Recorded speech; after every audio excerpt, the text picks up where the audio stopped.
நம்ம தளபதி விஜயோட ஜனநாயகன் படத்தோட ஃபஸ்ட் சிங்கிள்ஸ் தளபதி கச்சேரி பார்த்தீங்கன்னா ரிலீஸ் ஆன ஃபஸ்ட்டு 24 ஹவர்ஸில் பார்த்தீங்கன்னா 10.5 மில்லியன் வியூஸை பார்த்தீங்கன்னா தொட்டிருந்ததாக பார்த்தீங்கன்னா நம்ம ஆல்ரெடி சொல்லியிருந்தோம்.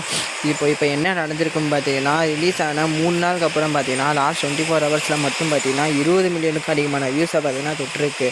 ஸோ இப்போ நான் அந்த வீடியோ ரெக்கார்ட் பண்ணுற நேரத்தில் பார்த்தீங்கன்னா கிட்டத்தட்ட பார்த்தீங்கன்னா 4 டேஸ்லேயே 36 மில்லியனுக்கு அதிகமான வியூஸை பார்த்தீங்கன்னா ரீச் பண்ணியிருக்கு. ஸோ இப்போ பலரும் பார்த்தீங்கன்னா சோசியல் மீடியாவில் கேட்குற கேள்வி என்னென்னா, அது எப்படி ரிலீஸ் ஆன 4 நாளுக்கு அப்புறம் பார்த்தீங்கன்னா எவ்வளோ வியூஸ் வரும்? இல்லை நீங்கள்லாம் பார்த்தீங்கன்னா காசு கொடுத்து தான் இந்த மாதிரி வாங்குறீங்கன்னு பார்த்தீங்கன்னா சொல்லியிருக்காங்க. ஆனால் விஜய் ஃபேன்ஸ் பார்த்தீங்கன்னா அதுக்கு இல்லை இது ஆர்கானிக்காக வந்த வியூஸ் தான் அந்த மாதிரி பார்த்தீங்கன்னா இப்போ ஒரு பெரிய டிபேட்டே பார்த்தீங்கன்னா இறங்கி போய்கிட்டு இருக்கு. ஸோ இதை டேக் பண்ணி பார்த்தீங்கன்னா யூடியூப்லேயே பார்த்தீங்கன்னா கேட்டிருக்காங்க. அதுக்கு யூடியூப்பும் பார்த்தீங்கன்னா ரிப்ளை பண்ணியிருக்கு, இல்லை இது ஆர்கானிக்காக வந்த வியூஸ் தானே. ஸோ மோஸ்ட்லி பார்த்தீங்கன்னா என்னோடய சஜஷன் பார்த்தீங்கன்னா டி சீரிஸ் மாதிரி கம்பெனி பார்த்தீங்கன்னா ஆட் போட்டு நான் பார்த்ததே இல்லைங்க அவ்வளோவா. ஏன்னா டி சீரிஸ் பார்த்தீங்கன்னா ஆர்கானிக்காக பார்த்தீங்கன்னா வியூஸ் எடுக்கிறவங்க தான், அதாவது வேர்ல்டே பார்த்தீங்கன்னா செகண்ட் ஹையஸ்ட் சப்ஸ்கிரைபர்ஸ் வச்சுருக்க சேனலும் அவங்க தான்.